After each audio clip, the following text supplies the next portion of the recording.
Seja bem-vindo ao Seminário de Teologia e Vida Cristã Palavra da Vida. Você está em mais um curso de teologia cuja proposta é fazer alargar o seu conhecimento na área teológica, um curso descomplicado, contextualizado, provocativo, reflexivo e que faça sentido para a nossa vida cotidiana, porque entendemos que não só a construção conceitual da teologia, respeitando as correntes da teologia construída nesses quase 2000 anos, mas isso só não é suficiente. Nós pretendemos que a partir do entendimento bíblico, dos conceitos esclarecidos, nós possamos reproduzir isso em uma espiritualidade no nosso cotidiano e nas relações. Hoje eu vou dar continuidade, de onde nós paramos, que foi o capítulo de número 14, Nós falamos até o capítulo 14, e aí eu pedi para vocês me ajudarem nesse sentido de que se vocês lessem, não sei quantas das irmãs aqui, ou dos demais irmãos depois que vão assistir, leram, mas o capítulo 14, 15 e 16, desculpa, 14 não, tá? 15, 16 e 17, a leitura deles já seria já ia encurtar, a nossa aula aqui, no sentido de que vocês já teriam um conteúdo em mente. Embora que não fosse um conteúdo explicado, mas a leitura, ela já... Amados, assim, a Bíblia em si, lida, ela já é um benefício, porque a palavra de Deus lida. Agora, claro, a gente entende que é preciso ir um pouquinho mais além do que ler, Investigar, estudar, refletir, que é o que a gente faz nos cursos, enfim, essa é a proposta da gente. Mas a leitura, ela já é benéfica, porque já traz informações, embora não sejam completas, não sejam aprofundadas, mas de alguma maneira já é um material na mão do Espírito Santo para nos alcançar, nos edificar, enfim. Então, a leitura, ela já ajuda bastante. Mas, enfim, o que eu vou fazer para a gente ganhar tempo? Não vou fazer nada atropelado, tá? E aí eu vou contar com a interação de vocês, porque assim, como eu vou fazer um resumo, vou ler algumas partes, mas à medida que surgir curiosidades daquilo que vocês já leram ou que forem lendo aí aqui, em loco mesmo, ao vivo, aí vocês vão perguntando. Então, à medida que vocês forem perguntando, aí eu vou mais compassadamente abordando. Então, tá bom? Então, hoje aqui vai ser essa proposta, aliás, essa proposta minha é desde sempre, Mas hoje mais ainda, como eu vou fazer resumos, então que vocês possam me interromper naquilo que eu for passando, por cima assim, tá? E chamarem a atenção de vocês. Mas vamos lá, nós vamos falar então a partir do capítulo de número 15, e aqui nós vamos chegar então nas taças. Lembra? 7 selos, 7 trombetas e agora 7 taças. 7 selos, começou lá no capítulo 6, o que eram os selos? Eram os anúncios, Estou recapitulando o que a gente já falou, eram os anúncios daquilo que ia acontecer. As trombetas eram juízos de Deus parcialmente sobre a humanidade. Agora as taças não, elas são juízos de Deus em toda a terra. A gente vai ver essas expressões aqui. Enquanto lá nas taças, a terça parte do sol, a terça parte da erva, aqui não, aqui é sobre toda. Então a gente vai ver que as taças é a consumação da ira de Deus ou do juízo de Deus. É interessante, que eu não tenho um quadro aqui, não tenho esse recurso, aqui para mostrar para vocês, mas geralmente no quadro eu desenho a trombeta. Eu acho que é bem simples para vocês imaginarem, todo mundo sabe o que é uma trombeta, Aquela corneta. Nós tivemos na Copa aqui no Brasil, até deram o nome de vuvuzela, se não me falha a memória. Aquela trombeta simples mesmo. Agora o interessante é o seguinte, alguns pensam que as taças e as trombetas, na verdade, ela é a mesma coisa no sentido de que quando João viu as trombetas, ele estava no céu. Vocês lembram desse detalhe que eu falei para vocês? Às vezes a gente vai falar assim, que João estava dizendo, eu ouvi no céu, eu ouvi do céu. Então, quando ele falou ouvi no céu, é que ele estava lá, literalmente, que ele foi arrebatado, Quando ele ouve do céu, que ele está na terra, mas ele tem a visão e vê, e ouve, melhor dizendo, uma voz do céu, que vem de lá. Então, essas expressões nos falam que ora João, o apóstolo João estava de fato no céu recebendo as revelações e ora ele estava na terra também recebendo as visões, revelações e visões, só que dessa ótica da terra. E na ótica do céu, então quando você vê a trombeta, você vê ela completa. Aí não sei se vocês se isso vai ser eficaz, essa minha tentativa de mostrar para vocês. Mas depois eu desenho, vou desenhar aqui mesmo e ponho lá no grupo, só para reforçar. Então imaginem, tá? Uma boca assim, né? E agora? Uma boca assim vai se afunilando, não é isso? A trombeta. Então se você corta a trombeta aqui, você vê a parte da frente como uma taça. Dá para imaginar isso? Tranquilo? Né? Que você vê aqui a taça assim, ó, aberta. Só que você viu só uma parte da trombeta, que é essa parte que vai aumentando, né? O seu gargalo. Então aqui dá a impressão, se ela está aqui assim nessa posição para baixo, quem olha de baixo vê o quê? Uma taça sendo derramada, não é? Mas quem tem a visão completa de cima vai ver a trombeta toda. Tranquilo? Deu para captar aqui a minha ideia? Então a taça, na verdade, é a mesma coisa que a trombeta, só que nessa ótica terrena é João vendo essa taça, mas que na verdade também faz parte da trombeta, na visão estou falando, e até na execução, porque é uma continuidade, porque Deus começou lá, né, na trombeta, figuradamente falando, e aqui está encerrando, ou concluindo na taça, tá? Só para trazer essa ideia aqui mais imaginativa, nesse sentido da visão, etc e tal. Mas vamos lá, naquele exercício de ir lendo, né, a Bíblia aqui, tá? Capítulo 15, verso 1. E vi outro grande e admirável sinal no céu, 7 anjos que tinham as 7 últimas pragas, porque nelas é consumada a ira de Deus. Então olha só o que ele vai falando aqui ela é consumada.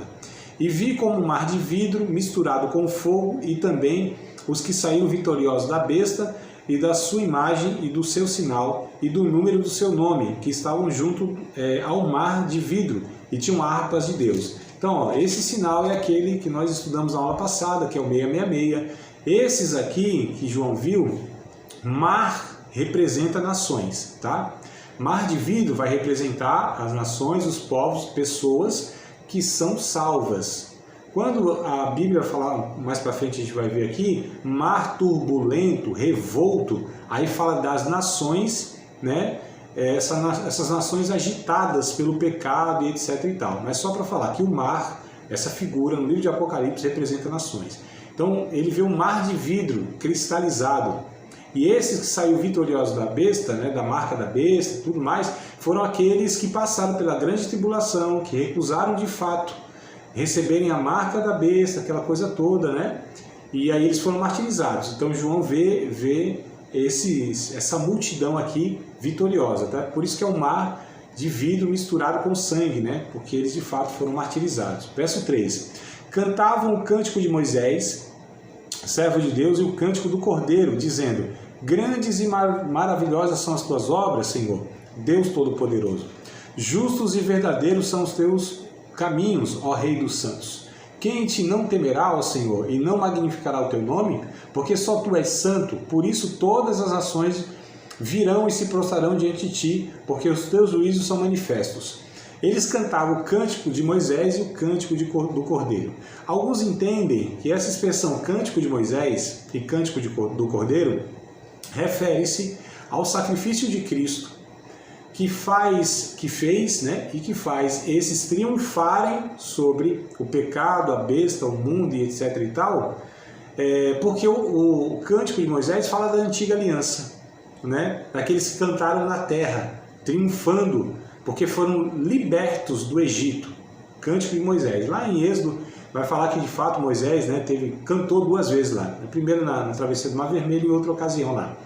E o cântico do Cordeiro é aqueles que cantam no céu, aqueles que são triunfantes também no céu, né? E mostrando que o sangue, o sangue de Cristo, envolve as 2 alianças, porque alcança os do Antigo Testamento e o Novo Testamento. O sacrifício de Cristo, ele é eficaz para salvar todos, né?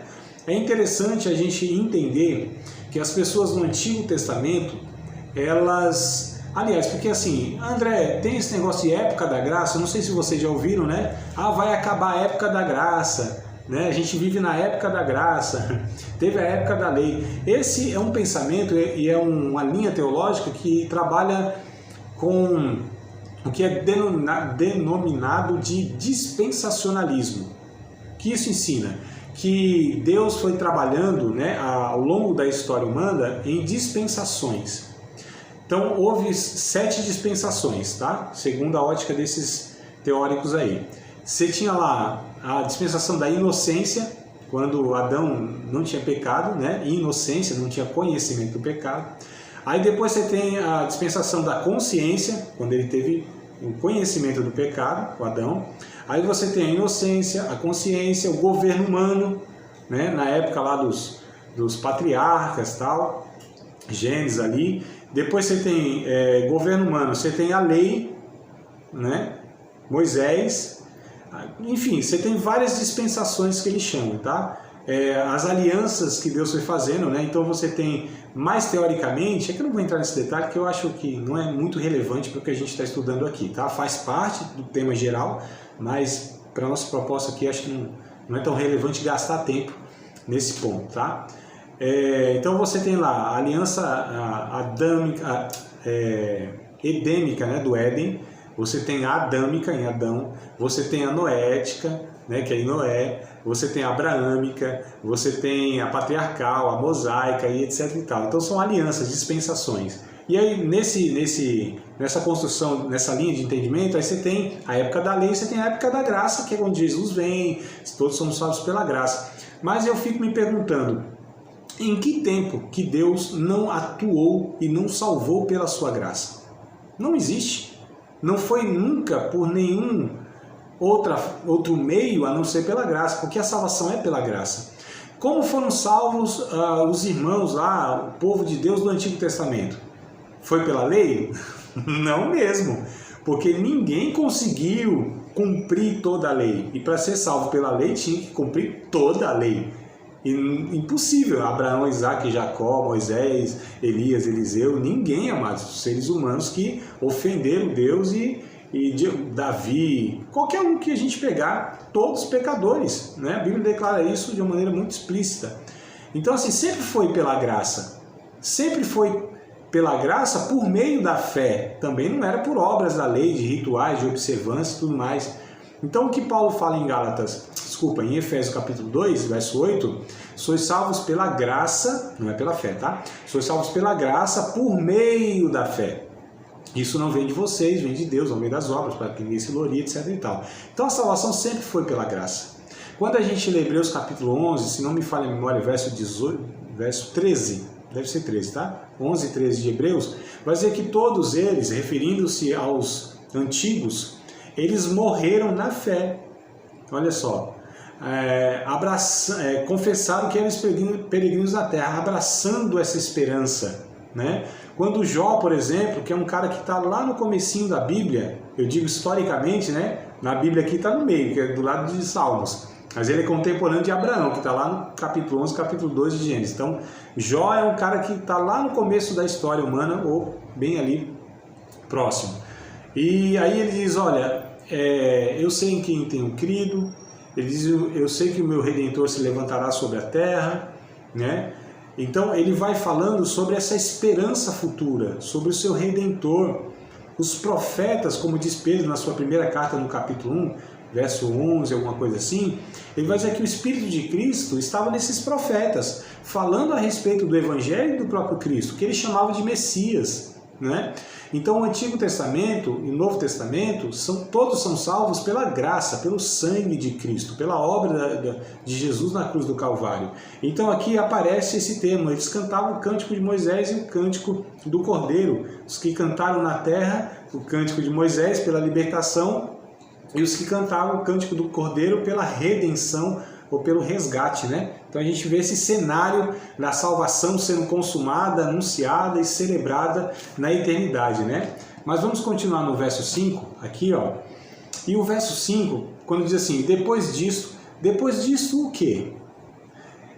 Esse verso 5 aqui do capítulo 15, na verdade, ele retoma o que foi interrompido lá no capítulo 11, verso 19. Vamos ler o 11 e 19 só para a gente fazer esse link agora? Porque olha só, a gente tem um intervalozão aqui, né? Como se fosse uma bolha dentro de um todo, né? Um hiato que a gente chama, um interregno, um parênteses. Então, ó, capítulo 11, opa, pulei muito aqui.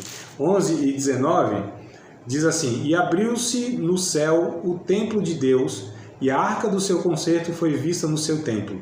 E houve relâmpagos e vozes, trovões e terremotos e grande saraiva. Então aqui é interrompido algo. Aí depois vem, né, o capítulo 12, que nós lemos o 13 e o 14, que é como se fosse de fato um parênteses, tá? Falando outras coisas que estavam acontecendo na terra. Porque ó, o que João vê é o céu aberto, como o pentecostal gosta de falar, o céu pelo lado de dentro, né? E ele vê tudo isso, o templo de Deus, a arca do concerto. Então isso é interrompido e aqui é retomado. Ó. Capítulo 15, verso 5. E depois disto, olhei e eis que o templo do tabernáculo do testemunho se abriu no céu. E os 7 anjos que tinham as 7 pragas saíram do templo, vestidos de linho puro e resplandecente, cingidos com cintos de ouro pelo peito. Toda essa imagem aqui, né, cingido com, vestido de vestes talares, né, que a gente chama, vestidos de linho puro, resplandecente, e com uma espécie de um cinto cingido. Isso, na verdade, era a roupa de juízes da antiga aliança, do antigo Israel. Eles se vestiam assim como hoje tem, né? Os juízes, quando vão julgar, não tem aquela... Eu esqueci o nome, tem um nome lá que eu até esqueci. Hábito não, que o hábito do padre da freira lá, né? Esqueci o nome, meu Deus do céu. Bom, aquela veste, vocês sabem, né? Que o juiz, ele tem quando ele vai julgar, ele tem uma roupa específica lá, né? Inclusive, Jesus aparece no capítulo 1 dessa mesma forma, né? Porque é aquele que veio, de fato, para julgar, né? Que tem toda a autoridade em si, né? Que julga segundo a sua lei, enfim. Então, essa figura, esses anjos, juízes, julgadores, executores, na verdade, né? A palavra, na verdade, é executores, aqueles que vêm para cumprir o juízo de Deus. O verso 7. E um dos 4 animais deu aos 7 anjos salvas de ouro, taças, né? Cheias da ira de Deus, que vive para todo sempre. E o templo encheu-se com fumaça da glória de Deus e do seu poder. E ninguém podia entrar no templo até que se consumasse as 7 pragas dos 7 anjos. Aí o capítulo 16 vai detalhando, eu só vou ler pontualmente, tá? Como eu falei, vou fazer o resumo aqui e vocês vão perguntando se houver aí a curiosidade de algum ponto. Então aqui a gente vai ver a semelhança lá dos 7 selos, das 7 trombetas, a gente vai ver as 7 taças aqui, e cada taça diz respeito a cada ação de Deus na terra trazendo o seu juízo. Aí a gente vai ver que o negócio aqui vai ficar de uma maneira plenamente complicada, tá? Se estava difícil lá atrás, que foi parcial, faltando água, alimento, enfim, um bocado de coisa, aqui não. Aqui vai ser algo abrangente e pleno. Deus vai cobrir toda a humanidade e a terra do seu juízo. Então, algo muito sério, amados, tá?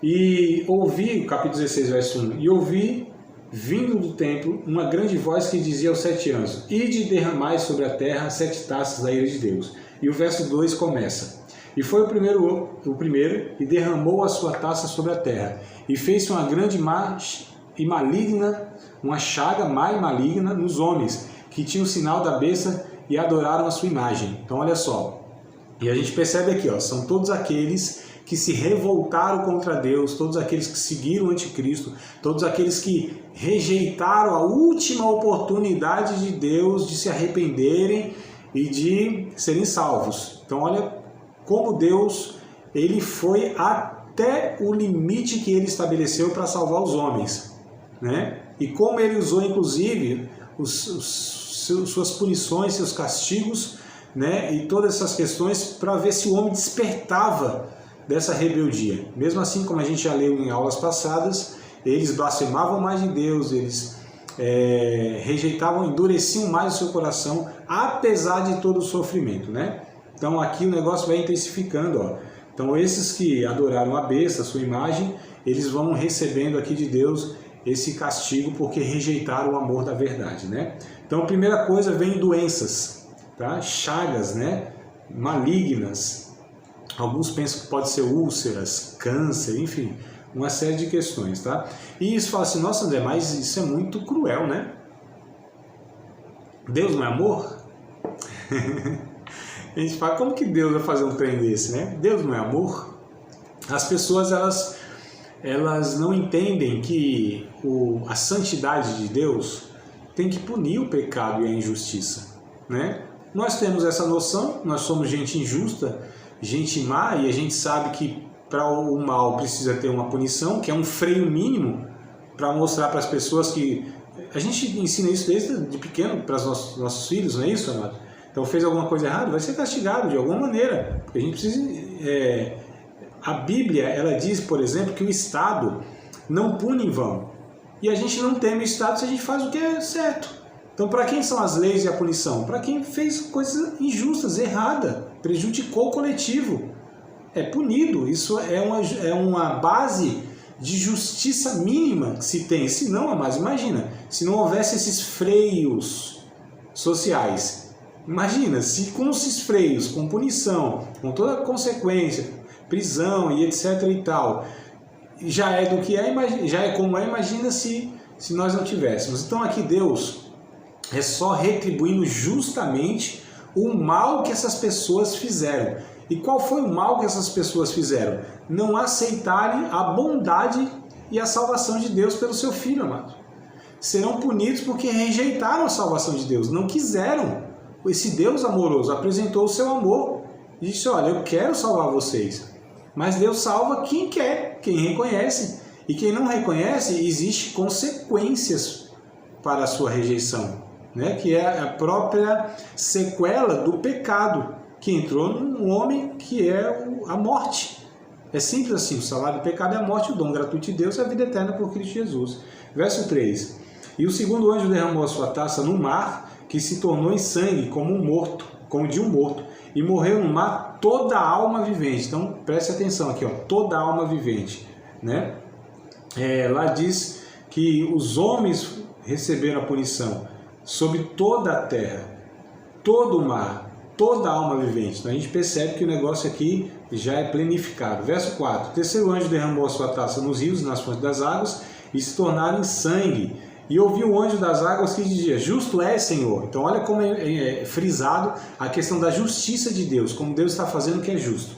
Justo é, Senhor, ó Senhor, que és e o que eras, e santo és, porque julgaste essas coisas. Visto como derramaram o sangue dos santos e dos profetas, também tu lhe deste sangue a beber, porque disso são merecedores. E é interessante quando a gente vai para Mateus, capítulo 23, vamos lá para Mateus, capítulo 23, dois textos em Mateus, capítulo 23, versículo número 34, então vamos lá rapidinho, para a gente pegar aqui, que isso aqui nada mais é do que aquilo que os homens pediram. Deus só está dando o que os homens pediram lá, porque quando Jesus foi enviado, e os homens, eles rejeitaram a salvação de Deus em Cristo Jesus, e eles falaram isso aqui, ó, capítulo de número 23, versículos de número 34, de Mateus, né?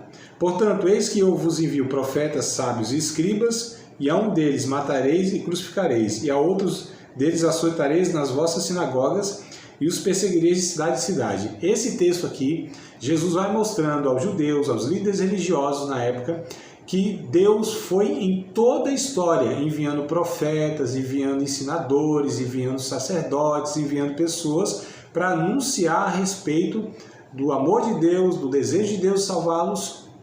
E eles foram fazendo o quê? Matando. Então, profetas morreram aos montes, né? Aqueles que vinham para falar a respeito do pecado deles, eles matavam. Então, olha só. E por fim, fizeram o quê? Mataram o próprio Cristo. No capítulo 27 aqui, ó, de Mateus ainda, 27 e o verso 25, então Mateus, capítulo 27, aqui sim está o pedido deles e Deus atendeu o pedido deles, né? Então, Mateus capítulo 27, versículo 25, diz assim, e respondendo todo o povo disse, o contexto é Jesus, Pilatos, Jesus e Barrabás. Escolheram quem para matar? Jesus, né? E respondendo todo o povo disse, o seu sangue caia sobre nós e sobre nossos filhos. Quando Pilatos disse, mas ele não fez nada, não. A multidão falou, não, pode deixar com a gente. O sangue dele caia sobre nós e sobre nossos filhos. Olha como eles se responsabilizaram por condenar Jesus lá. Veja só, amados. E aqui o anjo diz, ó, Então, eles estão sendo merecedores. Pediram, o Senhor está dando aqui para eles, né? Vamos lá para o quarto... aliás, deu sangue a beber, né? Vocês querem? Então tá aí, ó. Sangue para vocês beberem. O mar, a água, não tem mais vida, não tem mais nada. Verso 8. O quarto anjo derramou a sua taça sobre o sol, foi-lhe permitido que abrasasse os homens com fogo. E os homens foram abrasados com grandes calores e blasfemaram o nome de Deus, que tem poder sobre essas pragas, e não se arrependeram para darem glória. Então, os estudiosos entendem aqui que, de fato, o sol, ele aquecerá de tal maneira que os homens, eles serão queimados. Veja só, amados, que coisa tremenda, né? A gente não sabe exatamente como se procederá isso, né? Na lógica da física e de tudo mais, mas a questão é, haverá um superaquecimento no Sol, aliás, na Terra, né?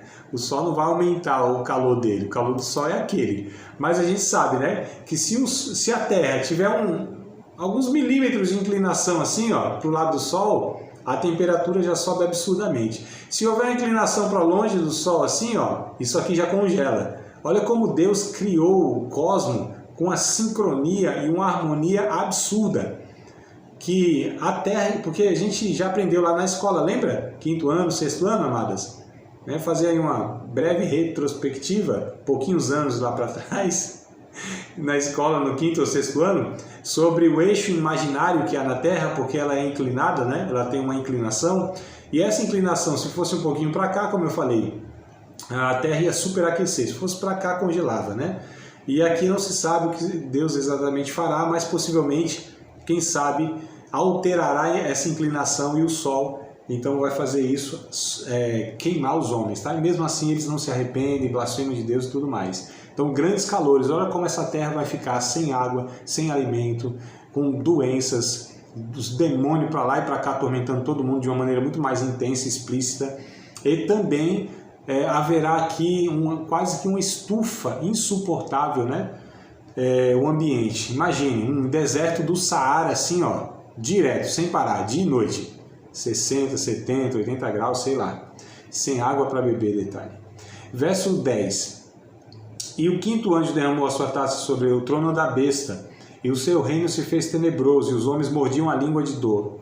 E por causa das suas dores e por causa das suas chagas, blasfemaram de Deus do céu, e não se arrependeram das suas obras. Então olha como, mesmo assim com todas essas ações punitivas de Deus, os homens endurecerão cada vez mais os seus corações, e vão blasfemar de Deus, vão se revoltar contra Deus, enfim. A ponto da gente ver no final aqui depois, né, na outra aula, se a gente abordar, eles vão se reunir contra Deus. Olha que ilusão, né? Oh, meu Deus, toda a humanidade contra Deus, como se fosse ser páreo, né? Mas enfim. Então, só para a gente entender que as intensificações, mesmo assim, as pessoas não se arrependem. O trono da besta, ou seja, esse governo do anticristo, ele vai ser abalado. A gente vai ver depois dos capítulos 17 e 18 aqui, como eles vão ser abalados. Verso 12, a gente já está no 6º anjo, o penúltimo aqui, né? Derramou a sua taça sobre o grande rio Eufrates, e a sua água secou-se para que se preparasse o caminho para os reis do Oriente. E a boca do dragão e da boca da besta e da boca do falso profeta vi sair 3 espíritos imundos semelhantes às rãs. Antes que eu fale aqui do 13 em diante, alguns entendem, porque o rio Eufrates, ele é uma barreira natural, né, de proteção inclusive. A gente precisa ter em mente o seguinte, ó, quando se secar então esse rio, ali nações vão poder inclusive se juntar em Jerusalém, porque é de fato uma barreira natural. Eu não sei se vocês sabem, estão acompanhando, mas essa guerra da Rússia contra a Ucrânia, por que a Rússia ela quer tomar a Ucrânia? Né? Inclusive o que eles têm em mente, entre outras desculpas e tudo mais, mas isso é uma questão lógica, porque a Ucrânia, o país da Ucrânia é quase que uma barreira natural de proteção, porque se os inimigos vierem, né, dessa direção, passando pela Ucrânia, então alcança os russos. Se eles tomarem aqui, então eles conseguem se proteger com esse território. Só para a gente entender a lógica do negócio. Aqui, o rio Eufrates se secando, essa barreira natural não tem mais. Então, os povos e as nações poderão vir contra Israel, que a gente vai ver que no final aqui, se reúnem contra Israel e Jesus vem de fato, né, para defender a nação de Israel. Eu não sei se vocês estão percebendo, mas talvez isso pode gerar na nossa mente uma certa confusão. Ué, o povo já não estava lá no céu, o negócio já estava resolvido, os mártires já não foram recolhidos, tá tudo certo? Não, amados. Lembra que eu falei que é cíclico? Não é uma história contada assim, uma linhazinha, não é linear? Então as coisas estão acontecendo, parece que já acabou, mas não acabou. Porque ainda haverá uma guerra chamada de Armagedon, né? A guerra de Gog e Magog e tal, onde as nações vão de fato perseguir Israel. E aí o próprio Jesus, capítulo 11, depois, capítulo 19, a partir do verso 11 a gente vai ver isso, o próprio Jesus vem em pessoa para defender a nação de Israel contra os povos, né? Então olha que coisa, mas olha como tudo está se armando aqui o cenário. Mas enfim, verso 13, da boca do dragão e da boca da besta e da boca do falso profeta, vi sair 3 espíritos imundos semelhantes a rãs. Isso tudo é figurado, a gente já sabe, né? E tal, o dragão, aquela coisa toda. Porque são espíritos, melhor dizendo, desculpa, 7 não. São espíritos de demônios que fazem prodígios, os quais vão ao encontro dos reis de todo mundo para congregar para a batalha naquele grande dia do Deus Todo-Poderoso. Tá vendo como está se armando aqui, amados? Né? Satanás, toda a tríade, né? O dragão, a besta e o falso profeta. Se vocês assistiram a aula da semana passada, quando eu falei do 666, né, que 6 é o número de homem, representa o número de homem, e 3 representa o número de Deus, que um dos possíveis significados seria de fato o anticristo, mesmo sendo homem, né, quer ser Deus. Essa tríade, né, de 3, que imitando a trindade, Pai, Filho e Espírito Santo, a gente tem o dragão, falso profeta e anticristo. Né? O dragão, o próprio Satanás, a besta que sobe da terra e a besta que sobe do mar. Então olha como a gente vê essa tentativa de Satanás imitar Deus. E aqui a gente vê essa questão que aparece de novo aqui no verso 13, ou seja, essa tríade satânica, essa trindade satânica. A gente não pode falar trindade, né? A gente fala tríade satânica, e trindade fala de divindade, né? Então tríade satânica, e esses espíritos saem e vão em todos os governantes da terra. Então olha como Satanás de fato instigará, manipulará e usará os governantes nessa época, né, os chefes de Estado e tudo mais, para estar fazendo tudo isso, ou seja, perseguindo Israel. Verso 15, eis que venho como ladrão, bem-aventurado aquele que vigia e guarda as suas vestes, para que não ande nu e não veja as suas vergonhas. E os congregaram no lugar em que em hebreu se chama Armagedon, que é isso aqui que eu falei, que é a guerra do Armagedon. No Antigo Testamento, na história do Antigo Testamento, havia um vale, e esse vale era onde se travava as batalhas, né? Não sei se vocês assistiram já filmes aí antigos, né, que os exércitos se encontravam num plano lá, num vale, né? E no Antigo Testamento é chamado de Vale de Josafá, Vale de Megido, né? Vale do Armagedon, né?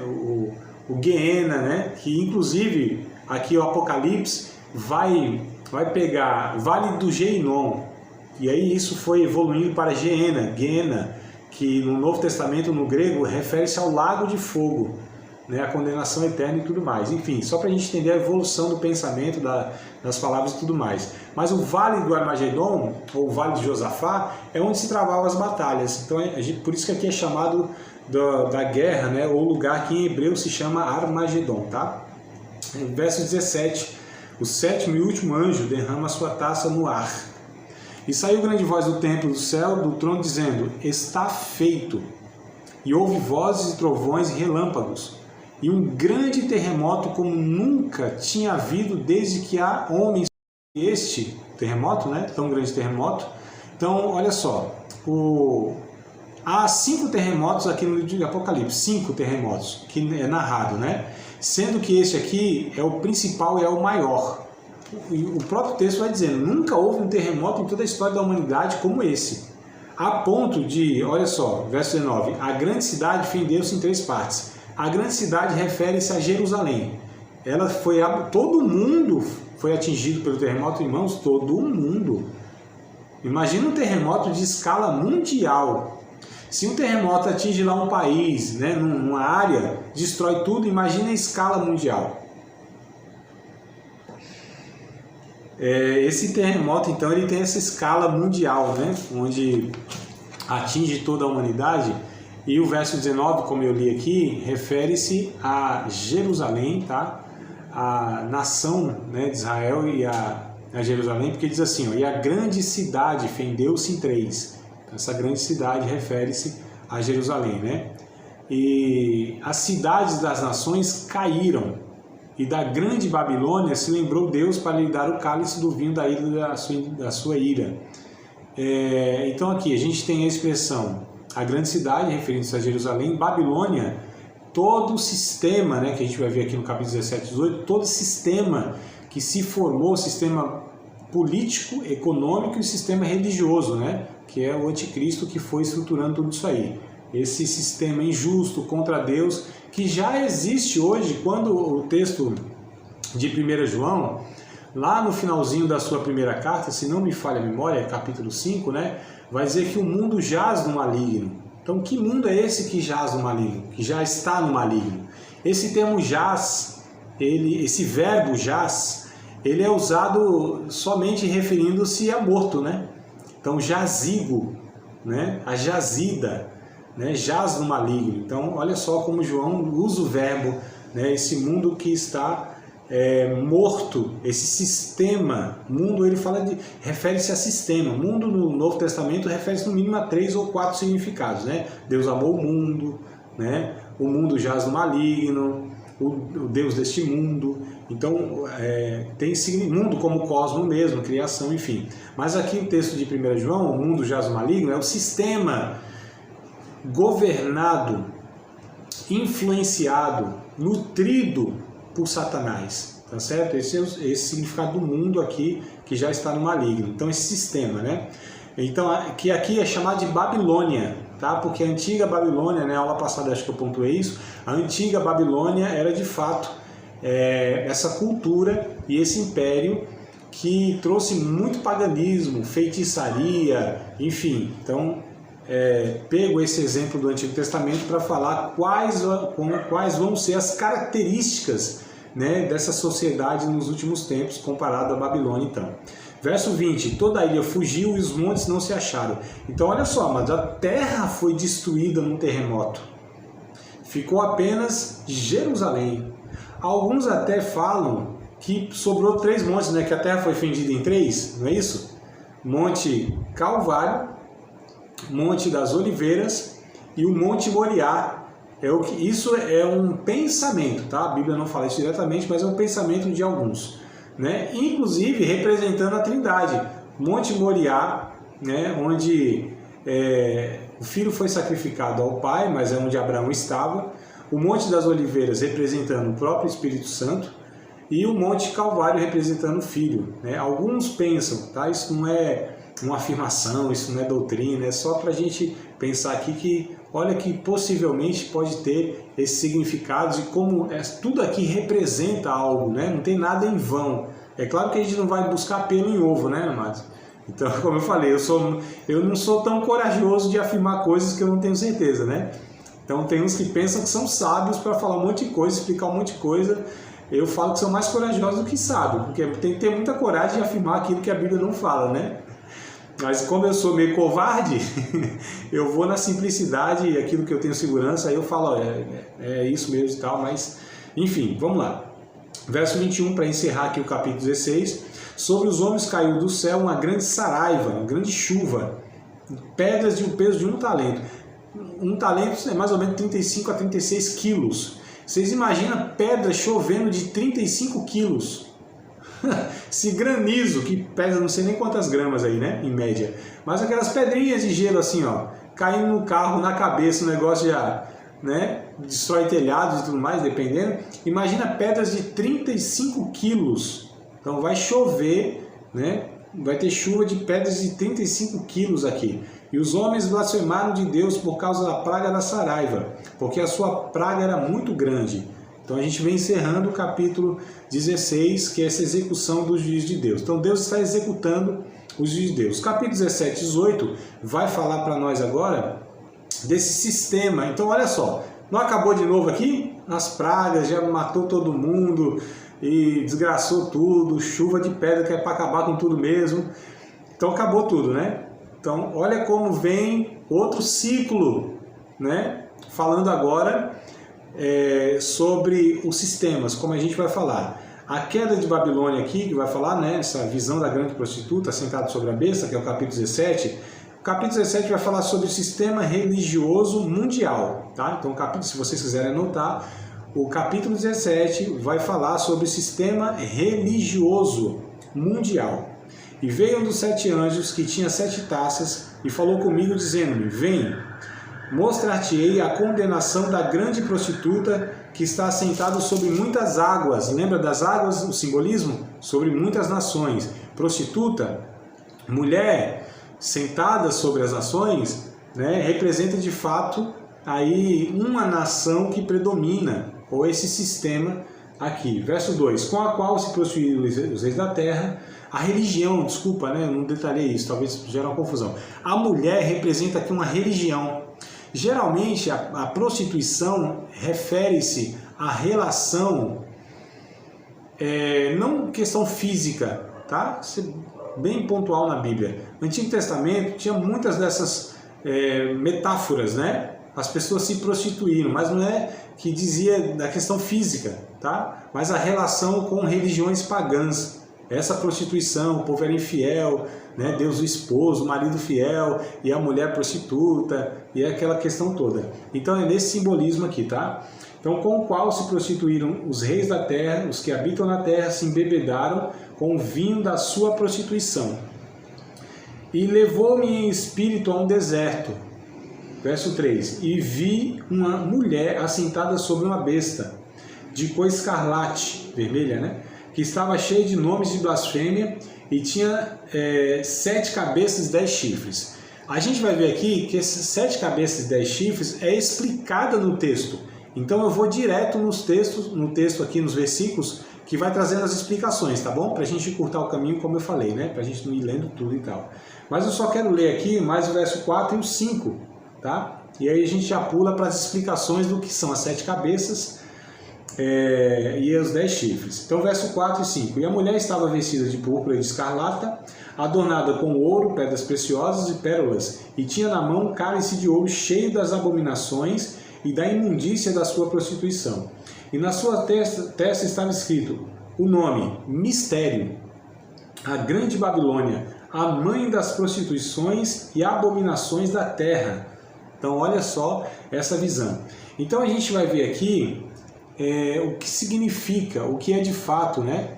O que representa essas 7 cabeças e os 10 chifres. A partir do verso de número 9, tá? Vamos lá a partir do verso 9, ó. Aqui há sentido que tem sabedoria. Então olha como o texto vai explicando. As 7 cabeças são 7 montes sobre os quais a mulher está assentada.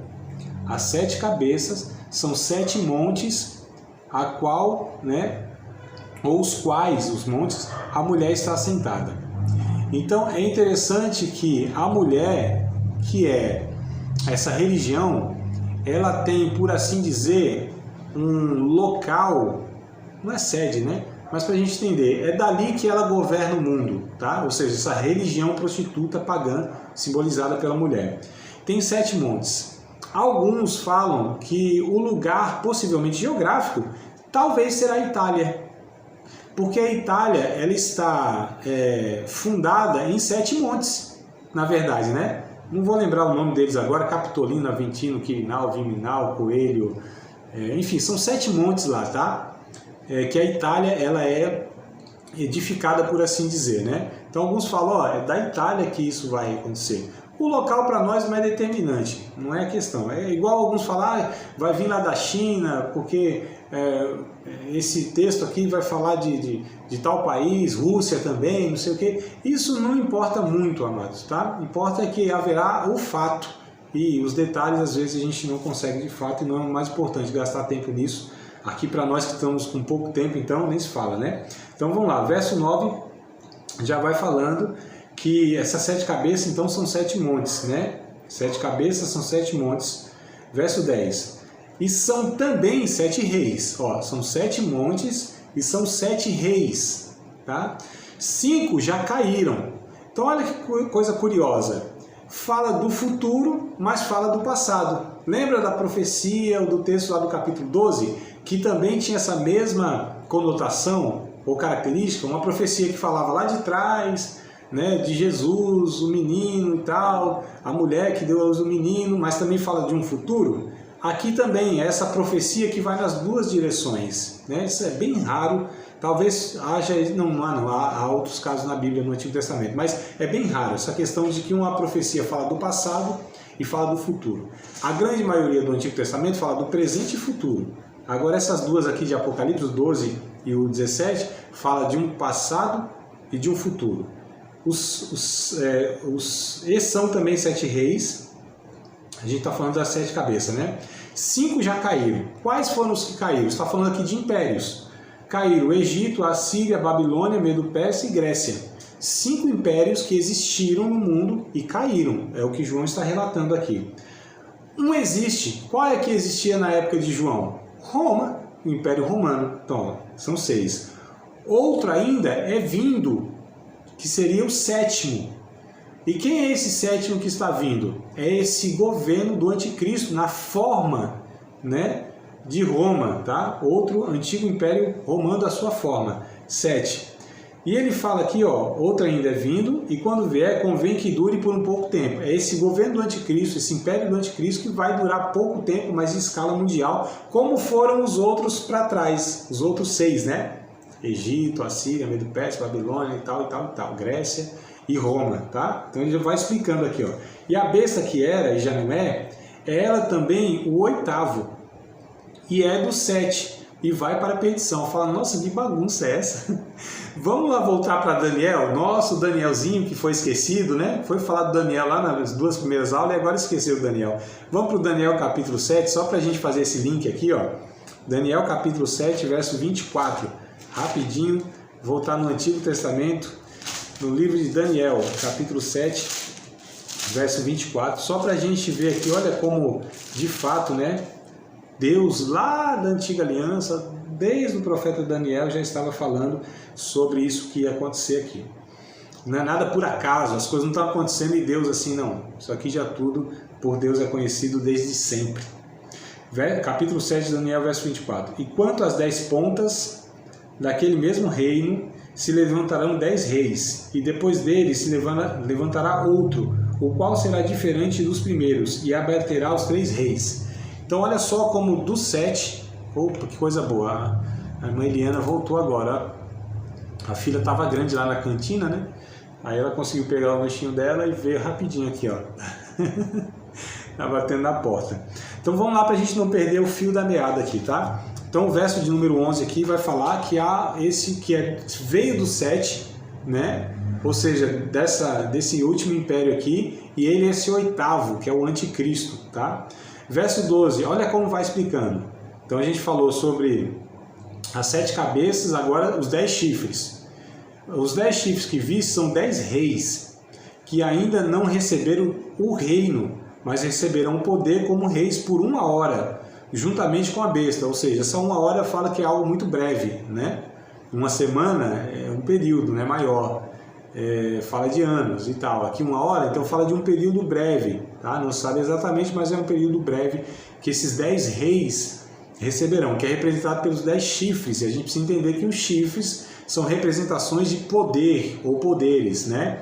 Então, uma confederação de nações, elas vão receber autoridade. Olha que coisa interessante, e a gente já falou na aula passada, se não me falha a memória, ou fala retrasado, uma dessas 2 últimas aulas aí, sobre a situação atual do mundo. Eu não gosto de ser sensacionalista, mas vale sim essa leitura sensata e equilibrada de que o mundo está se estruturando para esse governo do anticristo. Já há blocos econômicos, né? E também a tentativa de religiões unificadas, ecumenismo, etc. e tal, né? Líderes de religiões conversando. E aqui a gente percebe que é uma confederação, e isso já é uma realidade nossa hoje, amados, tá? Então já há essas tentativas de ligações, coligações de nações, né? E aqui fala-se claramente, ó, que haverá aqui, verso 13, esses têm o mesmo intento e entregarão o seu poder à autoridade à besta. Então olha como tudo vai se estruturando para convergir, né, para um único líder mundial. Então são líderes poderosos que têm nações poderosas que se unem, mas com o intento, né, aqui último, de dar o seu poder a um único homem, uma única nação que deixará de ser nação para ser um governo de todo mundo, né? Verso 14 diz: esses combaterão contra o Cordeiro, e o Cordeiro os vencerá, porque é o Senhor dos senhores e o Rei dos reis. Vencerão os que estão com ele, chamados eleitos e fiéis. E olha como explica aqui a questão das águas. Verso 15: disse-me, as águas que viste onde se assenta a prostituta são povos e multidões, nações e línguas. Está vendo como aquilo que eu falei tem sentido? Porque o próprio texto explica, né? A gente não está tirando aqui da imaginação. O que significa isso? Eu acho que é isso. Não. Há uma pesquisa, né? Tanto de textos como em questão de culturas também. Quando a gente não tem no texto algo explicativo do simbolismo, a gente recorre na cultura de Israel, né? De uma forma também bem equilibrada, e a gente investiga, por isso que vai se afirmando que símbolos representam isso e aquilo, né? Mas vamos lá. Verso 16: os 10 chifres que viste na besta são os que aborrecerão a prostituta, e a porão desolada e nua, e comerão a sua carne e queimarão no fogo, porque Deus tem posto em seu coração que cumpre o seu intento, e tem uma mesma ideia, e que deem à besta o seu reino, até que se cumpram as palavras de Deus. Olha como é um negócio confuso, doido, que eles se combatem, eles brigam entre eles, um mata o outro, é um negócio louco, né? Então imagina só, líderes juntos, poderosos juntos, o conflito de interesses, a vaidade, né? Então vai ser um reino de confusão, na verdade. Quando fala de cabeças, imagina um ser com uma cabeça, o negócio não é fácil, né? Uma família que tem 2 cabeças pensantes, já dá conflito. Imagina só, você tem uma estrutura com 7 cabeças, que confusão que vai dar isso, né, amado? Então é um reino de confusão, é um reino de tribulações, de perturbações, enfim, é um negócio totalmente doido. A igreja só tem uma cabeça, e mesmo assim, ainda não pela cabeça, mas por aqueles que dizem que são guiados pela cabeça, já é um negócio doido da gente conciliar, né? Mas vamos lá, verso de número 18. E a mulher que viste, já explicando, ó, é a grande cidade que reina sobre os reinos da terra. Então a gente percebe que de Jerusalém, inclusive, né, esse governo, essa tentativa do anticristo governar, a gente está falando de uma estrutura aqui, sistema religioso, tá? Então é religioso aqui, é o que o capítulo 17 aborda. O capítulo 18 vai falar sobre o outro sistema, só que é um sistema político e econômico, é o capítulo 18.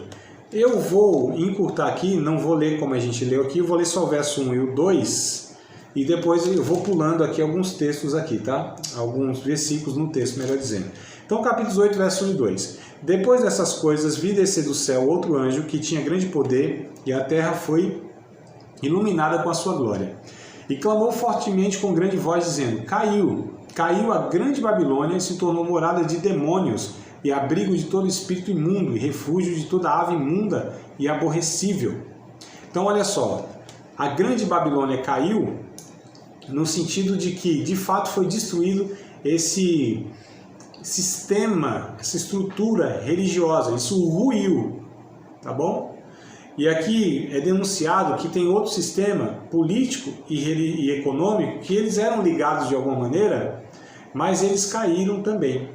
Agora o que me chama a atenção aqui, que eu quero pular aqui o texto para ganhar tempo, é do verso de número 11 ao 13, tá? 11, 12 e 13. Se vocês puderem acompanhar comigo a leitura. E sobre ela choraram e lamentaram os mercadores da terra, porque ninguém mais compra suas mercadorias.